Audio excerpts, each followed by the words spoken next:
Meus irmãos, a paz do Senhor, aqui estamos para darmos continuidade às nossas pré-aulas. Desta feita nós vamos para a lição de número 3, que tem por título, só chegar aqui nela, que tem por título, Jesus anuncia as características do Espírito Santo na Terra. Em lições anteriores, nós falamos que Jesus promete, um outro Consolador. Vou voltar aqui só para nós entender melhor a promessa de Jesus de um outro Consolador. Isso mesmo. Jesus prometeu. Então, como observamos, em momento que Jesus antecipa a sua despedida, ele vai dizer para os seus discípulos que ele ia para o Pai, mas que ele ia enviar um outro Consolador. Que eles ficassem tranquilos, que ele ia enviar um outro Consolador. E ele também disse que ele ia para o Pai, mas ele também voltaria. Então, a promessa desse outro Consolador era para que preparasse eles, para que preparasse a igreja, para que guiasse a igreja, ensinasse a igreja, para que a igreja tivesse um mestre assim como Jesus, ensinando aqui na terra, até a volta, até o seu retorno para nos buscar. Então agora chegamos aqui na lição número 3, Jesus também, enquanto estava aqui, ele vai destacar as características deste Consolador. Qual era o objetivo de Jesus em querer destacar as características deste outro Consolador? O objetivo era deixar os seus discípulos cientes que esse outro Consolador que o Pai enviaria tinha as mesmas características que ele, que ia fazer as mesmas coisas que ele. Detalhe, que também ele ia falar aos seus discípulos, ou lembrar, melhor dizendo, de tudo quanto ele tinha ensinado a eles. Então, eles ficassem tranquilos que esse Consolador não tinha diferença alguma dele. Seria igual, seria idêntico, Então, nós falamos sobre a Trindade Santa e vamos destacar um pouco ainda também nesta lição número 3, porque Jesus fala das suas características, falando da inseparabilidade do Pai, do Filho e do Espírito Santo. Então, isso é muito importante nós entender. Mas vamos aqui para o nosso texto áureo, que está em João capítulo 14, versículo de número 26. Mas aquele Consolador, o Espírito Santo, que o Pai enviará em meu nome, esse vos ensinará todas as coisas e vos fará lembrar de tudo quanto vos tenho dito. Então observe, Jesus disse assim, esse Consolador, que eu vou pedir ao Pai, rogar ao Pai que ele envie, ele vai ensinar, ele vai guiar em toda verdade. Então é isso que nós aprendemos. Ele vai lembrar de tudo quanto eu vos tenho dito a vocês. Vamos para a nossa verdade prática, para adiantar. O Espírito Santo é Senhor e Mestre, e é quem guia os salvos em toda a verdade divina. Baseado no versículo, um pano de fundo da nossa lição, em que vamos aprender aqui nesses 3 tópicos. Então observe, o Espírito Santo, primeiro, ele é Senhor. Se ele é Senhor, nós somos servos. Então nós estamos aqui para o servir. Então é importante ter isso em mente. Ele é Senhor, assim como Jesus Cristo, ele é Senhor. Nós somos seus servos e o servo precisa estar pronto a obedecer o seu Senhor. Quando o servo ele desobedece, ele contraria ao seu Senhor. E nós aprendemos isso em lições anteriores. Ele traz contrariedade. Então nós precisamos estar pronto a obedecer o nosso Senhor. Ele também é mestre. Como mestre, ele nos instrui, ele nos ensina, ele nos guia, ele nos capacita. Como disse Jesus, ele vos ensinará, ele vos lembrará, ele vos guiará. Então ele é mestre. Então ele nos guia, ele guia a igreja, os salvos, como eu destaquei aqui, toda a igreja, melhor dizendo, em toda a verdade divina. Então esse é o objetivo do Espírito Santo, é guiar a igreja em uma realidade verdadeira. Glória a Jesus por isso. Nós temos aqui o nosso objetivo geral, não vou ler, o superintendente possa estar lendo aí, e os específicos. A nossa leitura bíblica em classe está em João 16, versículo 7 e o versículo 15. Nós vamos aqui para a nossa introdução. A nossa introdução, vamos aqui iniciar a leitura. O Espírito Santo trabalha em conformidade com o Pai e o Filho. Então, aqui já podemos entender, porque a introdução, a nossa verdade introdutória aqui já é destacando o que vamos estudar no decorrer desses 3 tópicos. Então, não há contradição entre o Pai e o Filho, é bom começar a lição ciente disso, e nós estudamos isso em lições anteriores. O objetivo é sempre o mesmo. Então, o objetivo do Espírito Santo é sempre o mesmo, sem contradição. É os 3, com o mesmo objetivo. Então, tudo que o Espírito Santo faz aqui na Terra como se diz, em conformidade com o Pai e o Filho. Né? Não há contradição. Tudo que o Filho executa também está a Trindade no mesmo objetivo. E o Pai também. Então, qualquer ação dos 3 estão incluso as 3 pessoas da Trindade Santa. Então, nós temos um Deus com 3 personalidades, porque 3 pessoas, 3 personalidades diferentes, não é? Distinta, porém inseparável um do outro. Eles se coabitam entre si. Esta é a realidade. Então, ele trabalha em prol da redenção de uma humanidade caída, que depende totalmente de Deus para a sua restauração espiritual. Então, qual é o objetivo de Deus aqui? O que eu falei, o objetivo de Deus? Deus Pai, Deus Filho, Deus Espírito Santo. O Espírito Santo trabalha em prol da redenção de uma humanidade caída. E esse projeto vem de onde? Esse projeto vem desde Gênesis 3 e 15, quando o homem caiu e pecou contra Deus e separou-se de Deus.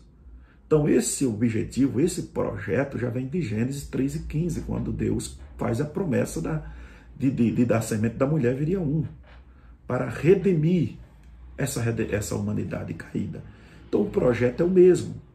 O Filho vem e executa esse projeto, não é, dizendo na cruz do Calvário está consumado. O Espírito Santo continua nesse processo em prol da redenção da uma humanidade caída. Vamos lá. Deus enviou Jesus para redimir o homem e restaurar a sua aliança com ele. Olha só, Deus, o projeto é de Deus, nós falamos isso em lição anterior, e o projeto de Deus é de reatar uma aliança com o homem, né, que ele perdeu essa comunhão com Deus.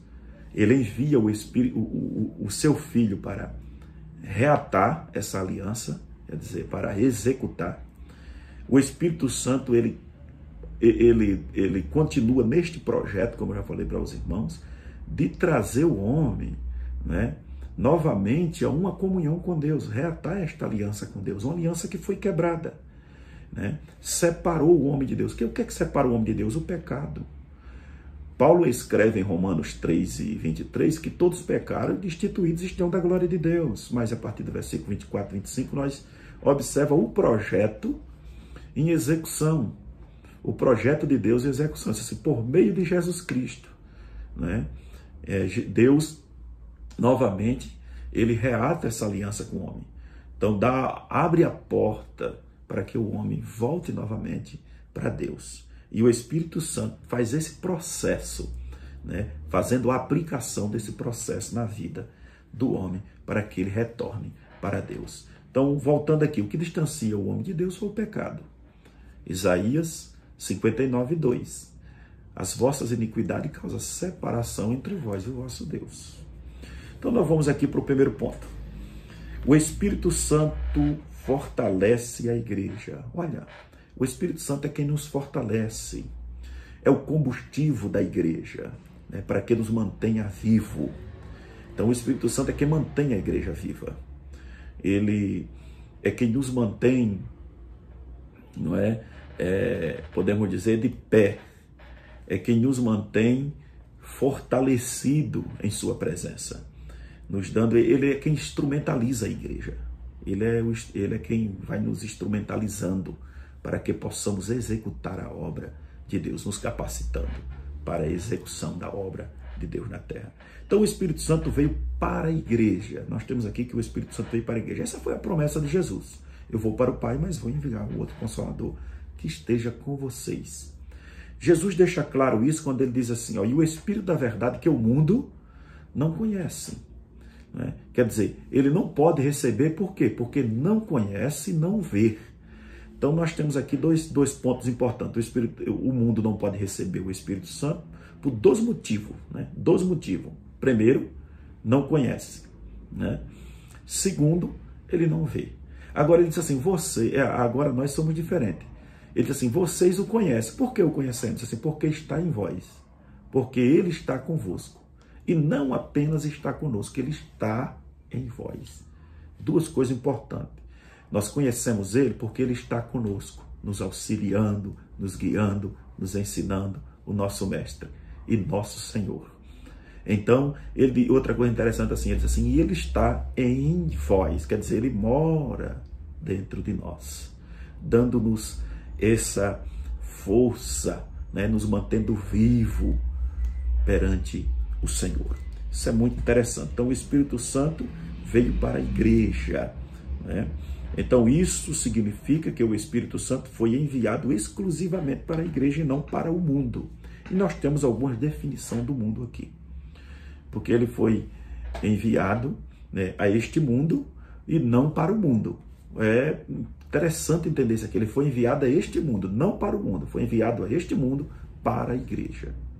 Então, o professor e o aluno, é bom entender isso aí. Importante entender que Jesus está querendo dizer, importante entender o que Jesus está querendo dizer, aquilo que eu falei para os irmãos, né? Que ele foi enviado a este mundo, não para o mundo, sim para a igreja que está no mundo, não é o que Jesus disse? Estamos no mundo, mas não somos do mundo. E nós vamos, no tópico posteriores, falar sobre isso. Esse termo é usado nas escrituras pelo menos de 3 maneiras distintas, né? Aí eu destaquei aqui no primeiro tópico, o mundo, só voltando aqui à leitura, eu destaquei aqui, o mundo foi criado por intermédio de Cristo, João 1:10. A humanidade também é citada na Bíblia Sagrada como mundo, então o mundo físico.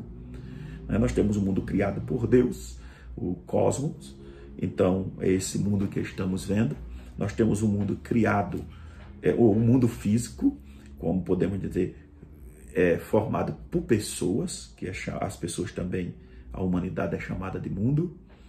Então, vamos só voltar aqui à leitura para nós entender melhor. A humanidade também é citada na Bíblia Sagrada como mundo. De toda a criação de Deus, o gênero humano é a mais importante para ele. Então, tudo que Deus criou, ou esse mundo criado que nós podemos entender, foi pensando no bem, foi pensando no homem. Tudo que Deus faz, que Deus cria, é pensando no bem da humanidade. Até o juízo de Deus é acompanhado de misericórdia, eu já falei isso em algumas lições, que quando Deus manda juízo na terra, é sempre pensando no bem do homem. Mas o homem não dá crédito, não dá ouvido, porque antes que Deus derrame juízo, Deus sempre avisa, né? Deus sempre manda os seus mensageiros para avisar que ele vai mandar o juízo, para que dê tempo das pessoas se arrependerem. Lembra de Nínive? Jonas vai lá, anuncia, Nínive se arrependeu e Deus retirou, né? Não derramou o juízo.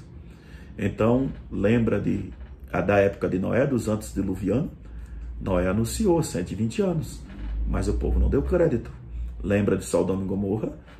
Os anjos foram lá, Ló anunciou, foi lá na casa do genro e anunciou outras pessoas, ninguém deu crédito. É isso aí. Então Deus, tudo que Deus faz é pensando na humanidade. Então, nós falamos, só destacando aqui um pouco sobre esse mundo, que o Espírito Santo veio ao mundo e não para o mundo. Aí o fato de Deus amar o mundo de tal forma, né? Porque ele, de todas as criações de Deus, a humanidade é uma das mais importantes para Deus. Olha, o homem é algo importante para Deus, e Deus pensa na humanidade. Como falamos aqui, mesmo o homem longe de Deus, Deus ainda envia seu Filho para reatar essa aliança com o homem. Então, aí o porquê que Deus amou o mundo de tal maneira, enviando seu único filho, João 3,16, né? Não existe prova maior de amor do que esta. Vamos adiantar, para o vídeo não ficar longo. O mundo separado de Deus. Nós temos aqui no segundo tópico o mundo separado de Deus. Fala do mundo, ou fala das pessoas em uma linguagem mais clara.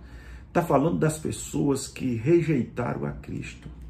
Quer dizer, um mundo totalmente longe de Deus, que rejeitaram o plano da redenção. Então, até hoje, pessoas que rejeitaram a Cristo.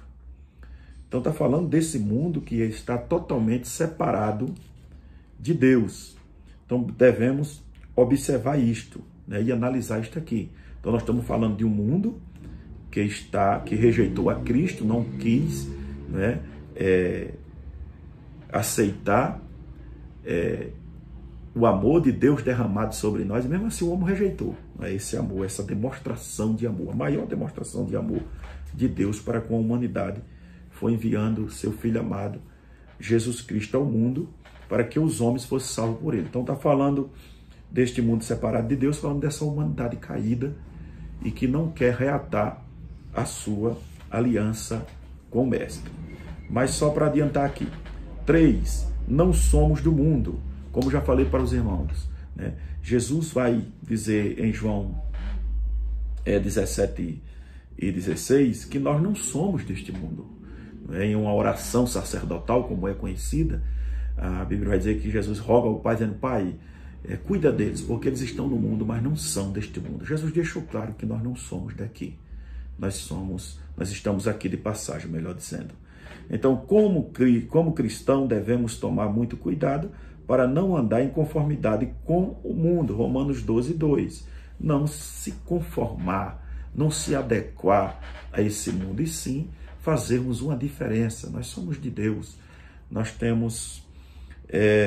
Nós precisamos, melhor dizendo, fazer toda a diferença e ter bastante cautela para não amar aquilo que o seu sistema oferece. Quer dizer, que o sistema mudando oferece. Não é isso que João vai escrever no capítulo 2 de sua primeira epístola, versículo 15 ao 17? Filhinho, não ameis o mundo, nem o que no mundo há, porque tudo que há no mundo, né, as paixões da carne. Então, é o cuidado que devemos ter. Vamos adiantar, vamos para o segundo tópico. Então, aqui no primeiro ponto do segundo tópico, nós vamos destacar aqui falar sobre o Espírito Santo dá testemunho através da igreja. Nós somos, meus queridos irmãos, testemunha de Jesus Cristo. O que é que Jesus disse? Vós sereis minha testemunha, tanto em Jerusalém, né, como em Samaria e até os confins da terra. Tem uma classe de gente por aí dizendo que é testemunha de Jeová, né, e isso é impossível. Então, Jesus disse assim: ninguém vem ao Pai senão por mim. Então, nós somos testemunha de Jesus Cristo. O Espírito Santo instrumentaliza a igreja para testificar, para dar testemunho de Jesus aqui nesta terra, né? Então, Jesus deixa claro isso aqui. Como já mencionamos anteriormente, o Espírito Santo veio para a igreja, não para o mundo. Isso significa que a igreja é dirigida pelo Espírito de Deus, não por uma força ativa, né, como alguns hereges pregam. Jesus, quando esteve neste mundo, precisou de um corpo físico a fim de executar sua obra nesta terra. Do mesmo modo, o Espírito Santo precisa da igreja para executar a sua obra. A igreja é este corpo físico que o Espírito Santo usa para dar testemunho da igreja, anunciar, pregar o evangelho, né? Então, por meio do Espírito Santo, a igreja faz obra extraordinária, curas divinas acontecem, né? Pessoas são salvas, liberta, né? Cego enxerga, paralítico anda.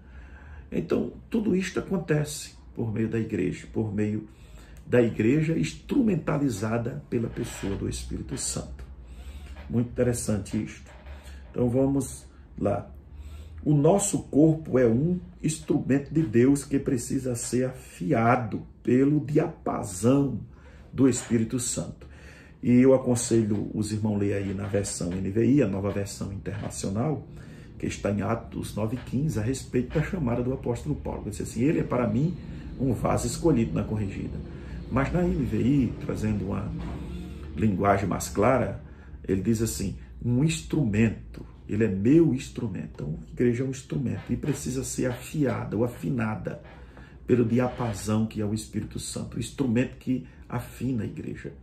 Quer dizer, um instrumento como um instrumento de corte, por exemplo, ele não vai ser um bom instrumento se ele não for afiado, se o corte dele não for bem afiado. Então só corta se for bem afiado. O Espírito Santo é quem afina a igreja. Por exemplo, um instrumento de som, se referindo aqui nesse instrumento, se ele não tiver afinado, o som não vai sair perfeito, então ele precisa ser afinado. E alguém precisa afinar esse instrumento. O Espírito Santo é quem dá esse som perfeito, né? A harmonia perfeita da igreja. A igreja é um corpo composto de vários membros, o apóstolo Paulo diz, cada membro com uma função diferente. Então você vai aí uma orquestra, por exemplo, tem vários instrumentos. E ele entra em uma perfeita harmonia, né? Sem se contradizer um com o outro, os instrumentos. Tudo acompanha um outro assim, cria uma melodia perfeita, cria aquela harmonia que deixa nós boquiaberta. Por quê? Porque todos procuraram afinar aquele instrumento para andar em harmonia. A igreja precisa ser afinada pelo Espírito Santo para que viva em perfeita harmonia, como diz Paulo, no mesmo parecer, né, no mesmo sentimento, no mesmo objetivo. Precisa disso. O Espírito Santo convence. Então nós aqui vamos aprender sobre o convencimento. Destacando só um trechinho do versículo 8 do capítulo 16 de João, quando ele diz assim: ele convence do pecado e da justiça. A palavra convencer, por exemplo, traz a ideia de... a palavra tem o sentido de persuadir, né? Também traz o sentido de levar a crer e aceitar. Então é esse o objetivo do Espírito Santo, no sentido aqui de convencer. Quer dizer, ele persuade, ele vai até o coração de alguém que abriu espaço para ele entrar e ele vai persuadir aquela pessoa. Aí dá a ideia de que trazendo ele, né, até Cristo e convencendo ele a aceitar Cristo como Salvador da sua vida. E passa a ser agora uma nova criatura. O Espírito Santo agora vai transformando essa vida. Ele faz tudo isso. Terceiro ponto do nosso segundo tópico: o Espírito Santo convence da justiça, né? E nós já destacamos aqui sobre o convencer, né? Que é persuadir, levar a crer e aceitar. Então nós já destacamos. Mas aqui no terceiro tópico, ele convencer da justiça, não da injustiça, como vamos destacar aqui na leitura. Então, convencendo da justiça, dizendo que Cristo é justo, né? Perfeito e justo. Então, Cristo, o Cordeiro de Deus, perfeito, convencendo as pessoas não da injustiça, se referindo a Jesus Cristo, o Cordeiro de Deus, perfeito e justo, que tira o pecado do mundo. Então, todo aquele que aceita Jesus como Salvador da sua alma, aceitando este convencimento do Espírito Santo, ele reconhece que Jesus é perfeito e é justo e livrou-se da condenação eterna. Glória a Jesus. Então, o Espírito Santo também revela a Cristo, ao voltar aqui a leitura, o Espírito Santo também revela a Cristo na palavra como Salvador, de forma que a glorifica. Então, o objetivo daqui é glorificar a Cristo. Cristo também é revelado na vida do cristão por intermédio do Espírito Santo. Então ele vai fazendo esse trabalho glorioso, mostrando a realidade para as pessoas, que abriu espaço para ele fazer isso. O mundo não pode ver o Espírito de Deus, nem tampouco receber aquilo que falamos. No entanto, pode ver as suas obras por meio dos crentes fiéis. Olha só, o Espírito Santo não pode ver e receber, mas por meio de nós, né, as pessoas passam a ver. Pelos frutos que vamos pelo fruto que destaca, né? Que são, como se diz, que transparece. Então as pessoas vão ver esse fruto do Espírito que vamos aprender em lições posteriores. Não frutos, no plural, é fruto do Espírito, né? Nós vamos aprender em lição posterior sobre isso. Só para nós ganhar tempo aqui. Vamos para o terceiro tópico. Assim como Jesus, o Espírito Santo, guia a igreja. Ele é o guia da igreja. Como um bom mestre, ele nos guia, né? Como um bom mestre, ele nos guia. Nós falamos que ele é mestre. Então, quando Jesus esteve com a igreja aqui na terra, ele os ensinou, os guiou, fazendo o papel de um verdadeiro mestre. Ele fez isso, exercendo o papel de verdadeiro mestre. Logo após o Pentecostes, o Espírito Santo assumiu esse papel de mestre, de guiar, de lembrar, de ensinar. Então o Espírito Santo assumiu este papel. Estou aqui resumindo para nós ganhar tempo. Segundo, o Espírito trabalha em conformidade com Jesus. Então nós observamos aqui que não há contradição entre os dois. Eles trabalham em perfeita harmonia, em conformidade, né? E nós vamos aprender aqui que ele trabalha tanto em conformidade com Jesus e a palavra. Então não há contradição. Tudo que o Espírito Santo faz aqui nessa terra é em perfeita harmonia, né, com Jesus Cristo, a palavra e o Pai. Então eles não há contradição entre eles. Então o Espírito Santo não faz nada, né, que seja desassociado do Pai, do Filho e da palavra, né? Do Pai também, porque os três são um. Então ele nada é desassociado. Então o Espírito Santo não vai fazer nada que seja desassociado da palavra. E nós vamos aprender isso no terceiro tópico, a unidade do Espírito. O Espírito Santo não fala de modo independente do Pai e do Filho. Ele não cria mensagem que não esteja em conformidade com o Pai e o Filho. Então o Espírito Santo não vai criar mensagem, né? O Espírito não inventa mensagem divergente como alguns pensam. O Espírito Santo ele não inventa mensagem divergente do Pai, do Filho ou da palavra. Que existe aí, às vezes, algumas coisas que estão divergindo. É muito importante. Então, uma coisa interessante que nós precisamos destacar aqui, por exemplo, as profecias. Toda profecia precisa estar em conformidade com a palavra. Se não tiver, está fora, não é o Espírito Santo. Então, isso é muito importante nós destacar isso aqui. Expressa claramente sobre a Trindade Santa, pois o Espírito Santo não contraria o Pai nem o Filho. Os três trabalham em harmonia, né? Eles estão em perfeita harmonia. Então nós já aprendemos isso, ele não está em contradição. Como prova que o Espírito de Deus trabalha em conformidade com o Pai e o Filho, ele transmitiu todas as verdades contidas nos 4 evangelhos, também nas epístolas e as doutrinas estabelecidas em Atos dos Apóstolos, né, como nós aprendemos aqui. Então, é muito importante, nos revela, melhor dizendo, ele nos instrui e nos dá a interpretação correta da mesma.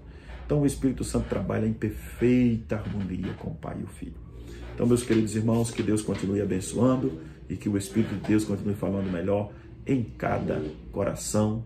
E não esqueça de estar orando por nós, por toda a igreja, né, pela vida do nosso pastor presidente, pelo conselho administrativo da nossa escola bíblica dominical. Sempre ore por nós. Carecemos das vossas orações.